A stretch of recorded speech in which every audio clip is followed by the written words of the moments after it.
Namaskar, myself Pratik. In this session, we are going to discuss the concept of polynomial linear regression. Let us start this session. In previous sessions, we have discussed the concept about simple and multiple linear regression. And we have discussed that in simple and multiple linear regression, our dependent variable changes in linear fashion with respect to independent variables. It means the data follows a linear path. But in most of the cases, our dependent variable may not respond in a linear fashion with changes in independent variable. For example, let us consider the dataset of COVID cases. And here, from the graph, you can clearly see that the number of confirmed COVID cases increased in a polynomial form, or number of confirmed cases are not changes in a linear fashion with the increase in number of days, but they are changes in a different way, or you can see that they are changes in a polynomial way. Here, for initial number of days, the increase is very low, but as it shoot a particular threshold value, the number of confirmed cases rises too much with the addition of number of days. Here you can clearly see that the value of dependent variable changes in a polynomial fashion with the increase in number of days. So in such kind of data set, we cannot use simple or multiple linear regression. For making prediction in such kind of database, we have to use polynomial linear regression. So we are going to discuss the concept of polynomial linear regression in this session. And one of the application of polynomial linear regression is to predict the COVID cases for a particular region. Now let us take a look about mathematical representation of different regression models. We have already covered the concept of simple and multiple linear regression. And you know that in simple linear regression, our dependent variable y is equal to b0 plus b1 x1. Here x1 is the independent variable and y is dependent variable. b0 is constant and b1 is coefficient. In case of multiple linear regression, we have multiple independent variables like x1, x2, x3 to xn. b0 is constant, b1 to bn are coefficient, and y is our dependent variable.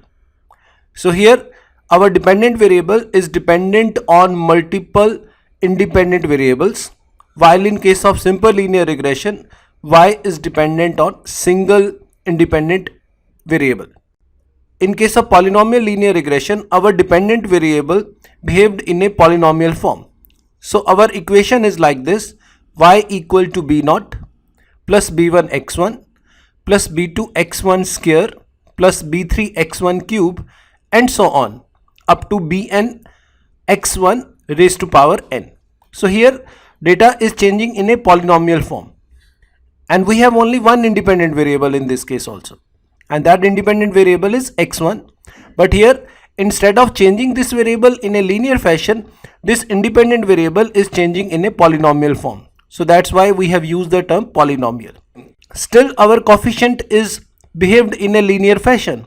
It is b1, b2, b3 and bn. So due to this behavior of coefficient, we still called this as a linear.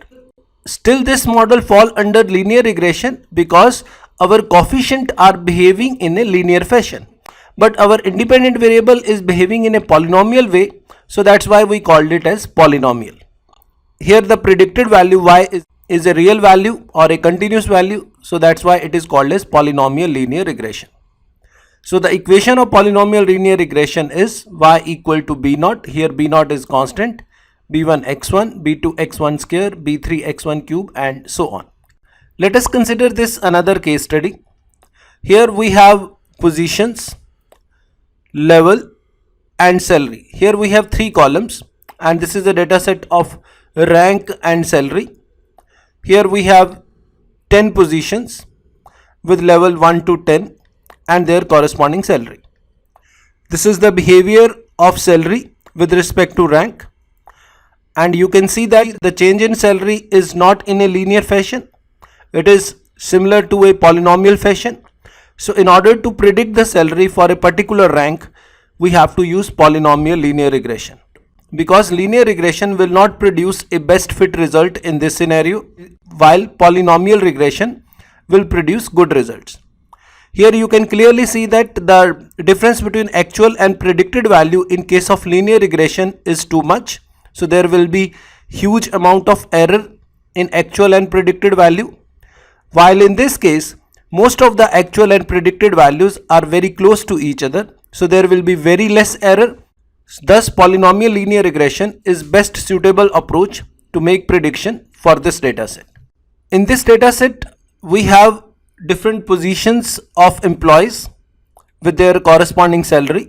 Here we have administrative post also with their corresponding levels and salary. One can clearly observe that for initial level of positions, the increase in salary with rank is very less, but as we reach to higher level post or top administrative post, the increase in salary is very high with the change in the rank.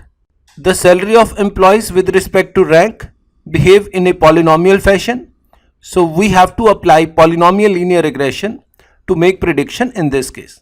Our objective in this scenario will be to predict the salary of an employee who is at level 7.5. Let's suppose a person takes 4 years to move from one level to another level. We have an employee who is working at level 7 from last 2 years. It means his current level is 7.5 and we have to predict the salary of an employee who is working at level 7 from last 2 years.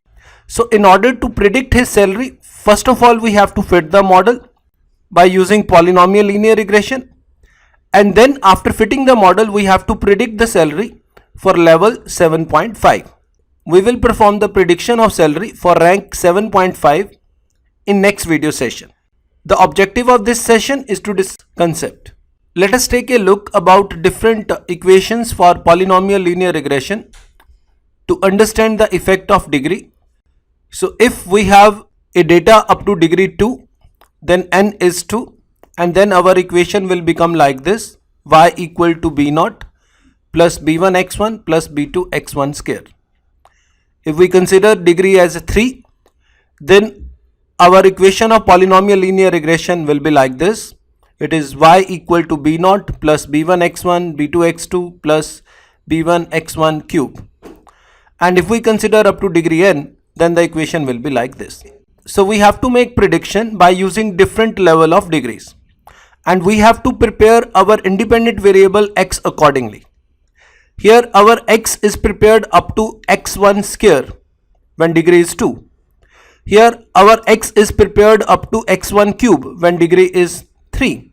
So we have to pre-process our independent variable up to a particular degree in order to apply a polynomial linear regression model. Here this is the output of our model when we prepare our independent variable x1 up to degree 2, and you can see that here we still have lot of errors between actual and predicted value.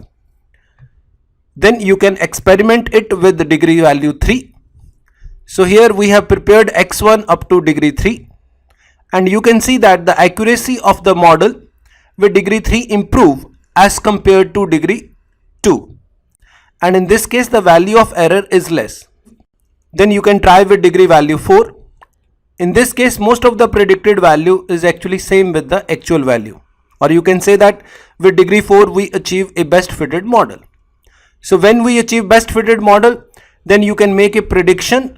For example, here we are making a prediction for rank 7.5, and in this way we will able to achieve the predicted salary for a particular rank.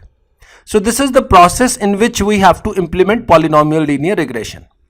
So the point is that we have to prepare our independent variable up to a particular degree, maybe 2, 3, 4 and so on. We have to perform experimentation for each value of degree. We will calculate the value of error. When the value of error is less, then at that point our model is best fitted, and after getting best fitted model you can make the predictions. So this is the concept of polynomial linear regression. We will implement this concept in our next video session. I request all of you to subscribe this YouTube channel to receive latest video tutorials on topics like data mining, machine learning, DBMS, big data, NoSQL and many more. You can join this online course on DBMS, which is available at Udemy with title Simplified Approach to DBMS. This online course covers the full concepts of DBMS.